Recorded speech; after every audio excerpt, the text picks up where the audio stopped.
Good day to you all. How are you today? I hope you are all doing well.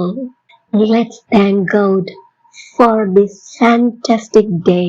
மரத்தடி நிழலில் ஆங்கில இலக்கண குறிப்புகள், grammar tips and the shade of the tree. 50 days. ஏன் மரத்தடி நிழலில் என்று யோசிக்கிறீங்களா? Yes, chill என்று நடைமுறை வாழ்வில் இலக்கணத்தை சுமையாக கருதாமல் சுலபமாக பிழையின்றி சரளமாக சட்டென எப்படி பயன்படுத்திடலாம் என்று பார்க்கலாம். உதாரண வாக்கியங்களூடாக ஆங்கில இலக்கண குறிப்புகளை இலகுவில் பயன்படலாம்.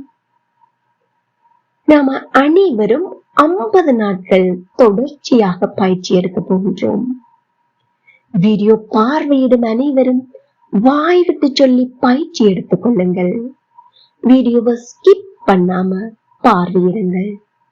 இதேபோல் பயனுள்ள வீடியோக்களை பார்வையிட இன்னும் சேனலை சப்ஸ்கிரைப் பண்ணாமல் பார்வையிடுகிறீர்களாயின் இப்பவே சப்ஸ்கிரைப் பண்ணிக்கொள்ளுங்கள். அருகே உள்ள பெல் ஐக்கனையும் கிளிக் பண்ணிக்கொள்ளுங்கள். அப்போதான் உடனுக்குடன் நோட்டிபிகேஷன்ஸ் பெற்றுக்கொள்ள முடியும். மற்றவர்களும் பயனடைய லைக் பண்ணிட்டு ஷேர் பண்ணிக்கொள்ளுங்க. Let's start the practice.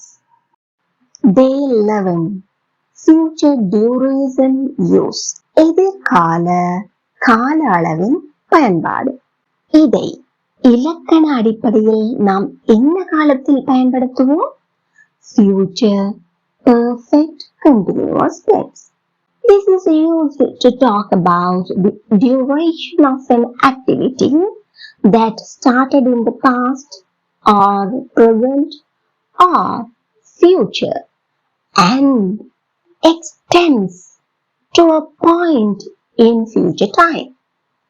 அதாவது கடந்த காலத்தில், நிகழ்காலத்தில் அல்லது எதிர்காலத்திலேயே ஆரம்பித்து எதிர்காலத்திலும் ஒரு குறிப்பிட்ட நேரம் வரை தொடரக்கூடிய ஒரு செயலின் கால அளவை எடுத்துக்காட்ட பயன்படுத்துவது தான் very good future perfect continuous tense.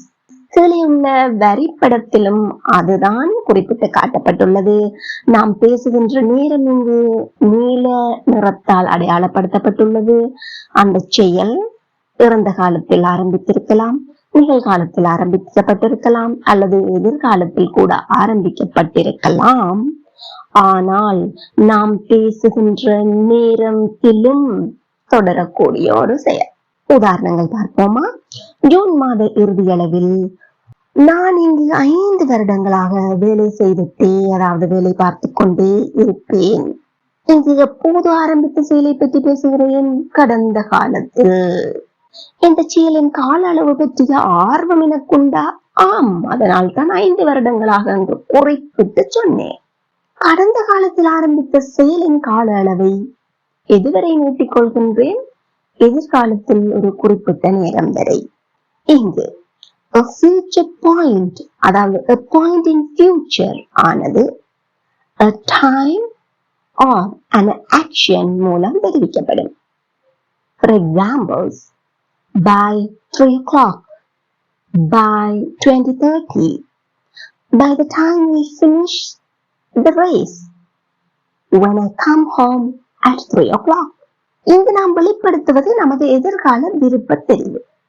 அதனால் துணை வினை சொல்லில் ஒரு பகுதி will ஆக நிச்சயம் இருக்க வேண்டும். எப்போதும் ஆரம்பித்த செயல் என் கூடவே இருக்கின்றது, பயணிக்கிறது, பயணித்துக் கொண்டே இருக்கிறது. அதனால் have. இங்கு பிரதான வினைச்சொல் என்ன? பிரதான செயல் என்ன? வேலை செய்துட்டே, வேலை செய்து கொண்டே. அது ஒரு காலம் காட்டாத வினைச்சொல். ஆதலால் இது present participle, அதாவது ing ஃபார்மில் இருக்கும்.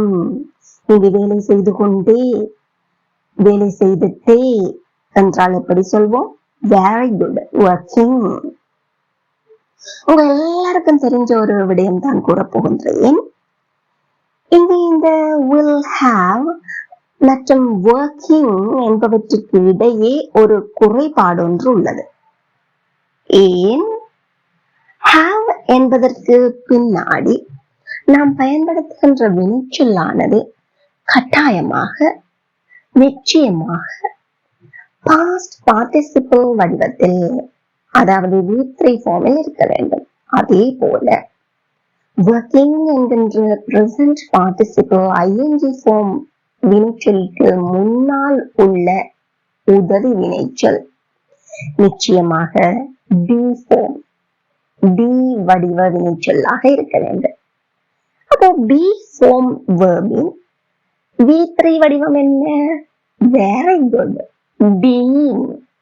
B-E-E-N. Been. அதாவது will have been என்பது துணை வினைச்சொல்லாகவும், present participle வடிவத்தில் பிரதான வினைச்சொல்லும் future perfect continuous tense-ஐ குறிப்பிட பயன்படும் structure கட்டமைப்பாக இங்கு நாம் குறிப்பிட்டு கூறலாம். இங்கும் எதிர்காலம் என்பது நம் கையில் இல்லை, ஆதலால் ரொம்ப இலகுவாக ஒருமை தன்மை வேறுபாடின்றி எந்த கவலையும் இல்லாமல் will have been என்னும் துணைச்சொல் வினை வடிவத்தை தாராளமாக future perfect continuous tense-இல் பயன்படுத்தலாம். உங்களுக்கு ஒரு சந்தோஷமான விடயம் சொல்ல போகின்றேன். இங்கு ஆங்கிலத்தில் மிகவும் குறைந்த அளவில் பயன்படுத்தப்படுகின்ற டென்ஸ் எதுவென்று சொன்னால் அது நிச்சயமாக future perfect continuous tense. அப்போ இந்த டென்ஸின் முக்கியத்துவம் எப்படிப்பட்டது என்பதை இப்போது நன்றாக விளங்கி இருப்பீர்கள். சரி, நாம் ஆரம்பத்தில் கூறிய உதாரணத்தை ஆங்கிலத்தில் கூறி பார்க்கலாம்.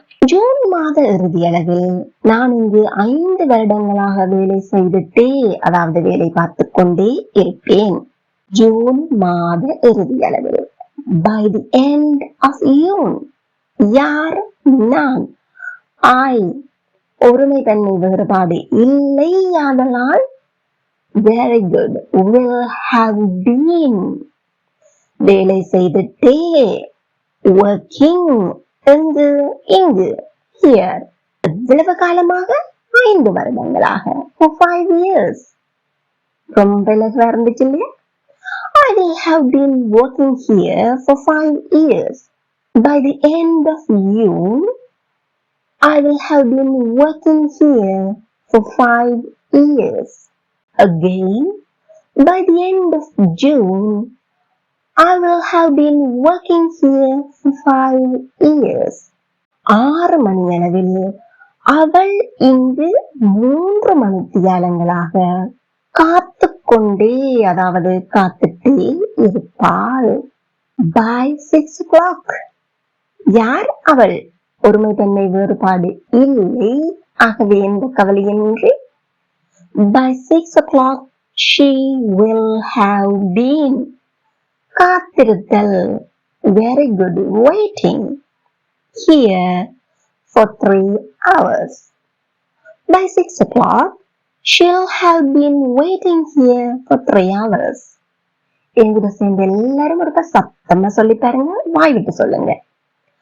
By 6 o'clock she will have been waiting here for 3 hours.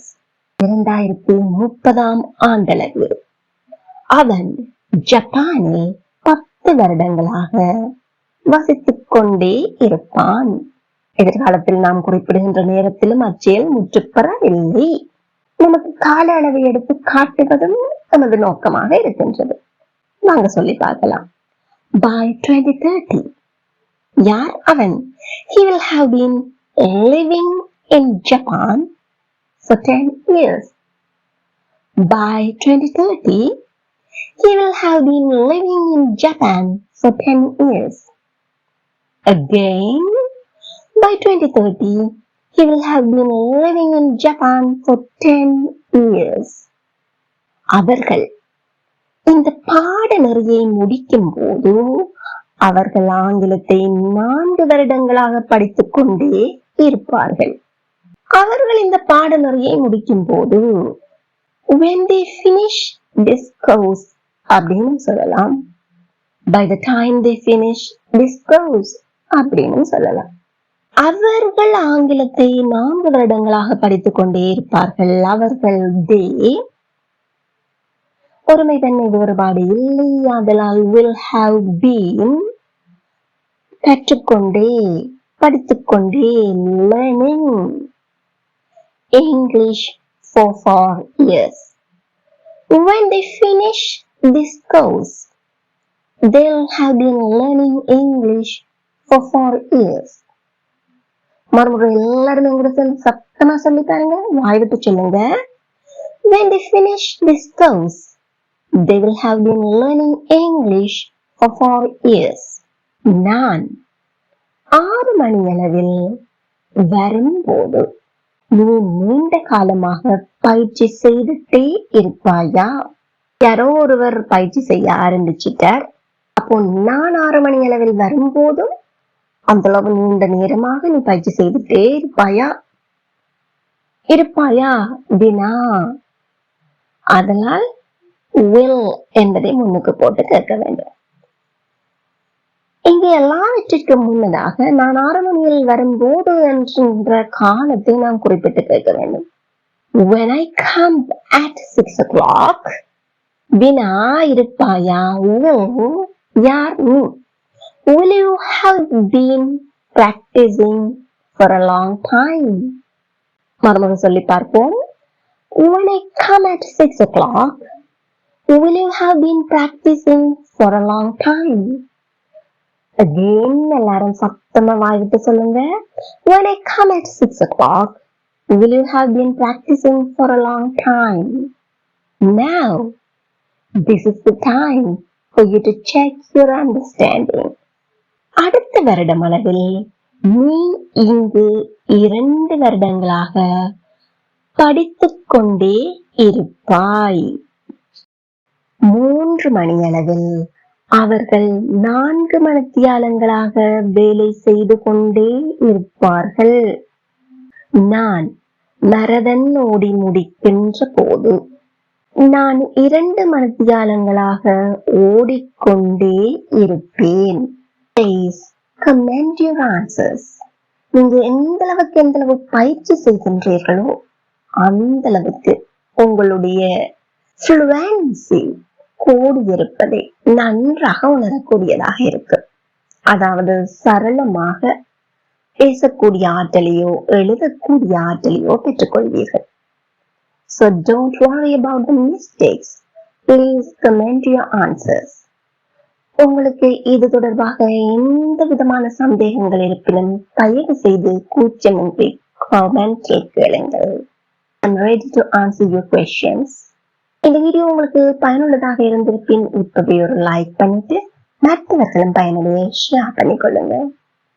இதுவரை இந்த சேனலை சப்ஸ்கிரைப் பண்ணிக்கொள்ளாதவர்கள் இப்பவே சப்ஸ்கிரைப் பண்ணிக்கொள்ளுங்கள். கூடவே உள்ள பெல் ஐக்கனையும் கிளிக் பண்ணிக்கொள்ளுங்கள். உங்களுக்கு நான் புதிய வீடியோக்கள் போடும்போது நோட்டிபிகேஷன்ஸ் வரும். Thank you for watching.